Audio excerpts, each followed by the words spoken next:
১০ বছর প্রবাস করে আমি কি কি ব্যাংক ব্যালেন্স, স্বর্ণ জুয়েলারি, জমি জায়গা, বাড়ি গাড়ি এবং আমার বিলাসবহুল জীবনযাপন কি কি করেছি আমি সবকিছু আপনাদের সাথে আজকে শেয়ার করব। ১০টি বছর প্রবাস করা কিন্তু সোজা কথা নয়। বিলাসবহুল জীবনযাপন এটা কিন্তু স্বাভাবিক। কারণ আমি ১০ বছর প্রবাস করেছি, বিলাসবহুল জীবনযাপন তো আমার থাকবেই, থাকাটাই স্বাভাবিক। আসসালামু আলাইকুম, হ্যালো এভরিওয়ান, কি অবস্থা সবার, কেমন আছেন? আশা করছি সকলে অনেক ভালো আছেন। আজারা ব্লগে সবাইকে স্বাগতম। যে যেখানে থেকে আমার ভিডিও দেখছেন সবার জন্য রইল অনেক অনেক শুভকামনা। আমি ১০ বছর প্রবাস করে কি কি করেছি সেগুলো আপনাদের সাথে আজকে শেয়ার করব। প্রবাসে আমি ২০১৭ সাল থেকে থাকি, তার মানে ১০ বছর রানিং চলতেছে।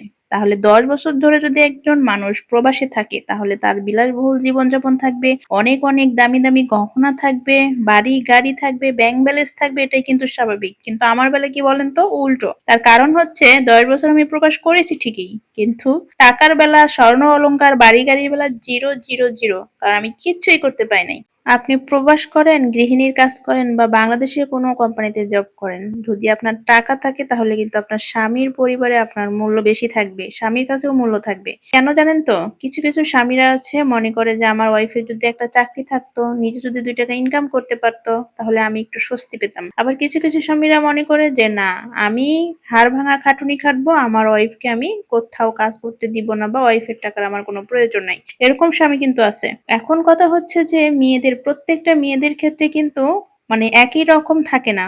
কেউ আছে যে স্বামীর সংসারে অনেক সুখে থাকে, স্বামী সমস্ত কিছু দেয়, মানে বলার আগে ৫টা দিয়ে দেয়। আবার অনেক মেয়েরা আছে স্বামীর সংসারে বলে বলেও কিন্তু ৫টা পায় না। তখন ওই মেয়েদের মনে কি হয় বলেন তো? কষ্ট হয়, আঘাত পায় তারা। যখন স্বামীরা ৫টা দিতে না পারে তখন তারা মনে মনে ভাবে, আফসোস করে, যদি কিছু ইনকাম করতে পারতাম তাহলে নিজের খরচ নিজে চালাইতে পারতাম, নিজের পছন্দর জিনিসগুলো কিনতে পারতাম এবং প্রিয় মানুষদেরকে নিজের পছন্দ অনুযায়ী কিছু গিফট করতে পারতাম। প্রত্যেকটা মানুষেরই কিন্তু মনের ভিতরে কোনো চাওয়া পাওয়া থাকে, আর চাওয়া পাওয়াটা বিশেষ করে মেয়েদেরই বেশি থাকে, এটা আমরা সবাই জানি। কারণ মেয়েদের চাওয়া পাওয়ার কোনো শেষ নাই। দামি দামি স্বর্ণ অলংকার, jewellery, sari, three piece, tops, বোরখা, হিল, জুতা, ব্যাগ এবং অনেক অনেক আবদার থাকে মেয়েদের। তো সবটা যখন একটা স্বামী পূরণ করতে না পারে তখন একটা মেয়ের মনে প্রশ্ন থেকে যায় এবং কষ্টও থেকে যায় যে আমার স্বামী আমাকে ৫টা দিতে পারতেছে না।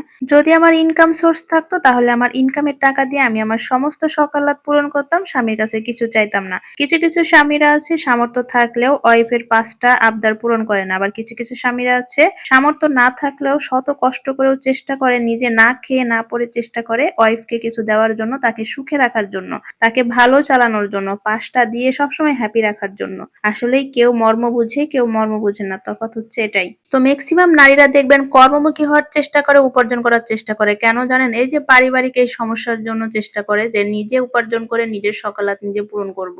আসলে অনেকেই আছে যে অনেক শৌখিন, অনেকেই আছে যে না, হাজবেন্ড যা দিবে তাই খেয়ে না খেয়ে পড়ে থাকবো। ব্যাপারটা হচ্ছে এরকম। আমরা মানুষ, আমাদের শখ ইচ্ছা আহ্লাদের কোনো শেষ নাই। এখন কথা হচ্ছে প্রবাসে ইনকাম করে আমি কি কি করছি। প্রবাসে ইনকাম করে আমি কিচ্ছু করি নাই। প্রবাসে ইনকাম করে আমি জিরো। আমি নিজে যা ইনকাম করেছিলাম সবই আমার নিজের পিছনে ভেঙে ফেলেছি। খেয়েছি, দিয়েছি, ঘুরছি, বেড়াইছি, সব শেষ।